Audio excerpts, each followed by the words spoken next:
Le rapport annuel de développement durable que nous vous proposerons ce soir est un parfait résumé des avancées que nous avons accomplies tout au long de l'année 2025. Il peut sembler technique, mais il a une utilité très concrète. Il permet de vérifier que nos engagements écologiques et sociaux ne restent pas des intentions, mais deviennent des politiques publiques suivies, évaluées et corrigées. Le focus de cette année porte sur les politiques éducatives. Ce choix n'est pas anodin. Le monde change à une vitesse effarante et, hélas, il ne prend pas les directions heureuses et apaisantes que nous aimerions pour nos enfants. Être enfant, être jeune aujourd'hui, c'est apprendre très tôt, à la télé ou sur les réseaux sociaux, que les plus grands dirigeants de la planète s'octroient les territoires qui leur plaisent par la force, au mépris du droit international.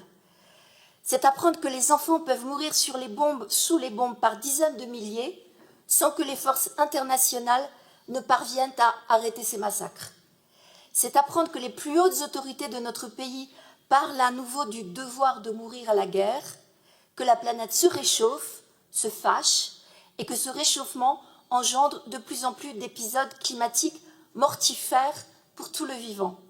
C'est avoir vécu bébé, enfant ou adolescent des mois insensés où il fallait rester cloîtré à la maison, apprendre derrière un ordinateur uniquement, sans possibilité de pouvoir aller jouer dehors avec les copains.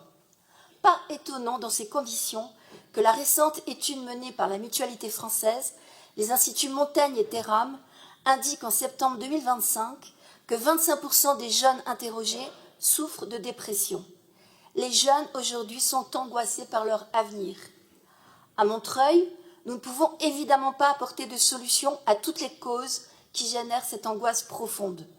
Mais nous apportons nos petites pierres dans toutes les politiques publiques qui sont concernées pour protéger nos enfants. Nous croyons en effet que face aux énormes défis que nos enfants et leurs enfants devront affronter, l'éducation, les soins bienveillants, l'ouverture au monde et pourquoi ne pas le redire, l'amour, sont les moyens les plus puissants pour les aider en tant que citoyens et citoyennes conscients à s'adapter et à agir. C'est ainsi que nous agissons dès l'accueil des tout-petits, dans les crèches et relais petite enfance, puis lors des temps périscolaires et extrascolaires et dans toutes les activités culturelles et sportives auprès des plus grands. Au sein de ce rapport développement durable, j'aimerais également attirer votre attention sur le sujet de l'alimentation. Dans nos écoles, plus de 8500 repas et 5000 goûters sont servis chaque jour. Avec le syndicat Table Commune, nous avons augmenté la part du bio, du local et du végétarien dans les assiettes de nos écoliers. Nous travaillons à réduire le gaspillage et adapter les menus aux besoins nutritionnels de chaque âge. Grâce à notre adhésion à la COP Bio d'Île-de-France, nous soutenons les filières de l'agriculture biologique. Mais notre politique alimentaire ne se limite pas aux cantines scolaires.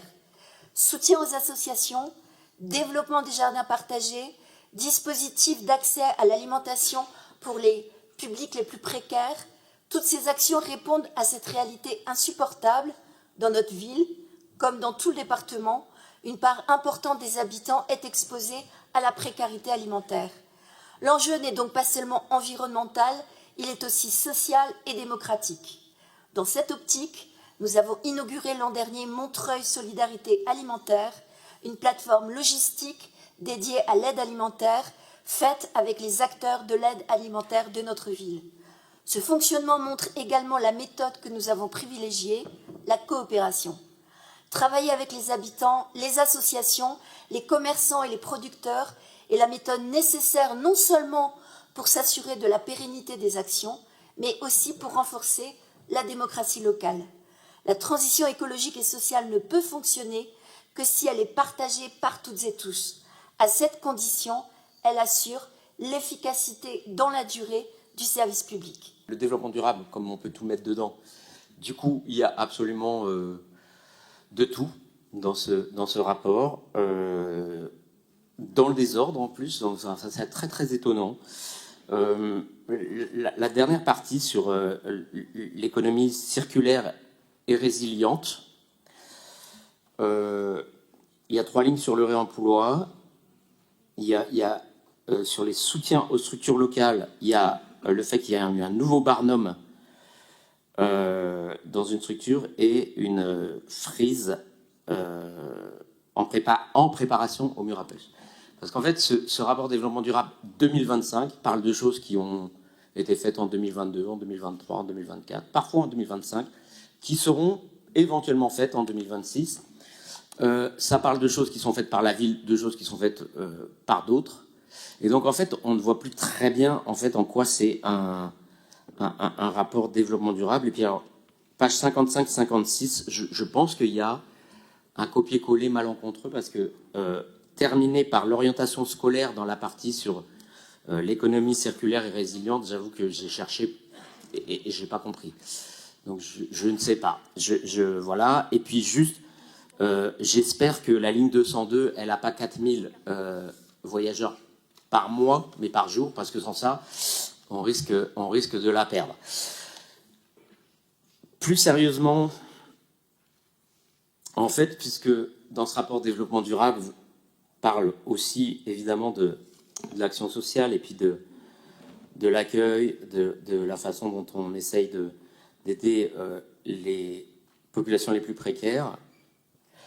Et vu que vous n'avez pas voulu qu'il y ait du temps de parole sur le foyer Branly, puisqu'il y aura une délibération numéro 20 sur laquelle on aura droit majestueusement à 1 minute, eh ben, je vais parler du foyer Branly puisqu'on est dans les questions de développement durable. Et ce que vous vous apprêtez à faire, en fait, terminer ce mandat, en fait, en faisant voter l'acceptation par la ville de la pire des politiques de l'État de résidentialisation, en fait, des foyers où on supprime pratiquement tous les espaces collectifs, où on assume, où la ville assume de ne pas vouloir de cantine collective dans ce foyer, où la ville assume de vouloir une diversification des publics et le fait que progressivement, ce ne sera plus des migrants qui seront dans ces structures, assumer le fait qu'on ne parle nulle part, pas une seule fois, des occupants qu'on appelle du vilain mot surnuméraire.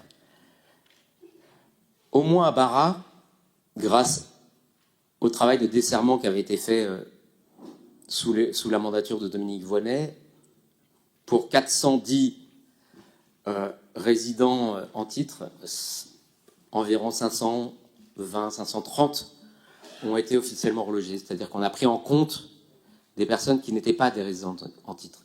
Il n'y en a pas un seul du foyer Branly.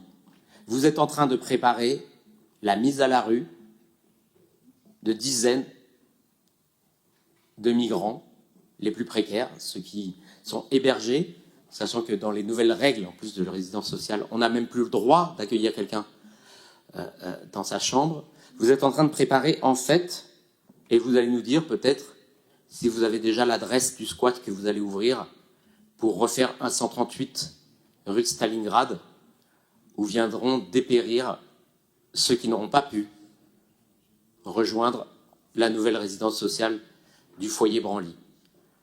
La dernière occasion de peser sur cette affaire pour la ville, c'est la garantie d'emprunt sur laquelle nous discuterons rapidement dans la délibération numéro 20. Vous auriez pu jouer là-dessus, vous auriez pu peser pour une politique plus de gauche par rapport aux gestionnaires du foyer et par rapport à l'État. Vous ne le faites pas, vous assumez totalement la politique de mise en ordre, de mise au rang des derniers migrants qui vivent dans ces foyers. C'est moche ce que vous faites. Et terminer ce mandat comme ça en dit long, finalement, sur ce que vous avez fait de ce mandat et sur qui vous êtes. Vous n'êtes pas avare en grandes déclarations sur la crise climatique, l'écologie, le développement durable. Lors du conseil municipal de juin 2019, à la fin de votre premier mandat, vous faisiez adopter par notre conseil municipal un vœu déclarant l'état d'urgence climatique pour l'humain, le vivant et l'environnement. Montreuil, disiez-vous, s'engage sans délai à intégrer l'urgence climatique et environnementale dans toutes les politiques publiques. Elle s'engage à une étude d'impact climatique sur tous les projets.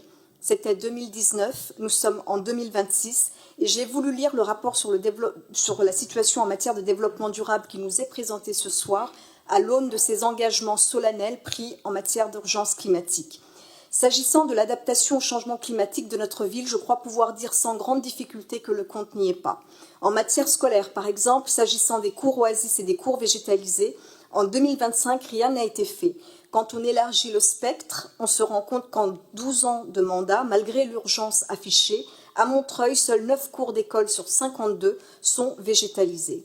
Quand j'interroge sur la liste des bâtiments publics ayant fait l'objet d'une rénovation thermique, on me parle des remplacements de chaudières et de radiateurs et on me cite 10 bâtiments qui ont eu des remplacements de fenêtres de Velux. Autant dire qu'on est loin de la prise en compte de l'urgence affichée et que le retard pris est considérable. Pour pointer l'écart entre les intentions affichées et la réalité, je ne donnerai qu'un exemple, c'est celui du conservatoire. Ce bâtiment emblématique de notre ville a connu une rénovation d'envergure qui a duré 4 ans et coûté 11 millions d'euros. Sauf que la rénovation thermique du bâtiment n'a pas été effectuée. Inauguré en novembre 2024, le bâtiment a dû être fermé au public lors des pics de chaleur de juin 2025.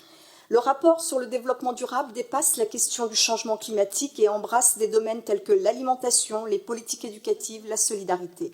Arrêtons-nous quelques instants sur la question de l'alimentation. La question des cantines solidaires est un vrai sujet dans notre ville. Mon collègue Pierre Stern vient de le souligner très longuement. Parmi ces cantines, il y a celle des foyers porteuses d'une histoire singulière, intimement liée à l'histoire de notre ville. En effet, Montreuil compte de nombreux foyers de travailleurs migrants. La transformation progressive de ces foyers historiques en résidence sociale remet en cause l'organisation au sein de ces foyers et notamment elle remet en cause les cantines qui structuraient jusqu'à présent le fonctionnement de ces foyers et de près de 10 000 personnes qui y vivent. Depuis 2023, le foyer Branly est engagé dans une lutte pour conserver sa cantine. Les résidents du foyer sont soutenus dans cette démarche par de nombreux autres habitantes et habitants du quartier et d'autres habitants de Montreuil, parfois des gens qui y mangent, parfois d'autres qui sont engagés dans des réseaux d'acteurs importants, des partenaires engagés donc au niveau de la réflexion autour de la sécurité sociale de l'alimentation. Je suis très surprise que la municipalité, sollicitée à maintes reprises, refuse de prendre en considération ce projet.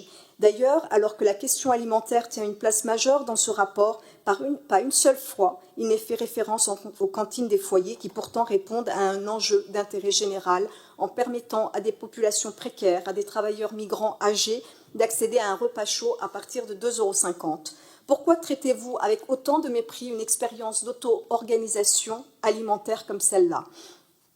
La question est légitime, car ces cantines, bien sûr, doivent évoluer, elles doivent sortir de l'informel, être mises aux normes à la fois sur le plan social et sanitaire, mais je dois dire que je ne comprends pas pourquoi vous les maintenez tant à l'écart. Vous mettez toute la lumière, s'agissant de l'alimentation, sur, par exemple, l'expérimentation Vitalim, une expérimentation qui, effectivement, est intéressante, d'assistance aux plus précaires, mais tout le monde ne pourra pas bénéficier de Vitalim. Et dans un territoire comme le nôtre, où plus de 30% de la population est en situation de grande fragilité, je crois que vous avez tort de disqualifier d'emblée ces formes d'auto-organisation que sont, par exemple, les cantines de foyer. Après l'alimentation, je voudrais dire un mot sur les politiques éducatives et la jeunesse, dont vous disiez toute l'importance tout à l'heure. La jeunesse montreuilloise est diverse. On ne parle dans ce rapport que de la jeunesse qui fait des études, celle qui passe le bac. Malheureusement, dans de trop nombreux quartiers de notre ville, cette situation n'est pas celle de la jeunesse. Je voudrais ici dire un mot, donc, par exemple, de la jeunesse des Morillons, des Bel Air Grand Péché, qui, à 40%, est déscolarisée. Ces jeunes n'apparaissent pas dans ce rapport et plus grave encore, ces jeunes-là sont les grands oubliés des politiques publiques mises en place par notre ville. Vous parlez dans ce rapport de la lutte contre les discriminations raciales. On apprend même qu'un campus de la jeunesse a été consacré à ce thème. C'est une bonne chose car lutter contre les discriminations raciales, c'est lutter contre une des causes de fracturation de notre société et de notre pacte républicain. Simplement, pour être efficace et crédible dans cette lutte, la municipalité doit aussi interroger ses propres pratiques en tant qu'employeur. En 2024, une étude a été lancée et la ville devait publier un plan d'action pour répondre aux questions soulevées. En amont de ce conseil municipal, j'ai demandé à accéder aux conclusions de cette étude commandée par la ville, ainsi qu'au plan d'action correspondant. Je regrette de ne pas avoir eu de retour à ce sujet. Enfin, je ne peux pas conclure mon propos sur le rapport développement durable sans dire un mot sur la question de la pollution des sols, qui est une réalité à laquelle sont confrontés de nombreux foyers montreuillois, riverains de sites pollués. Je pense, en disant cela, aux riverains de la SNEM, bien entendu, mais aussi à ceux du site EIF, dans les murs à pêche, ou encore aux riverains du site Berthollet, rue Étienne Marcel. Je ne m'explique pas l'absence de ce thème dans un rapport comme celui du développement durable, alors qu'il s'agit là d'un enjeu de santé publique majeur.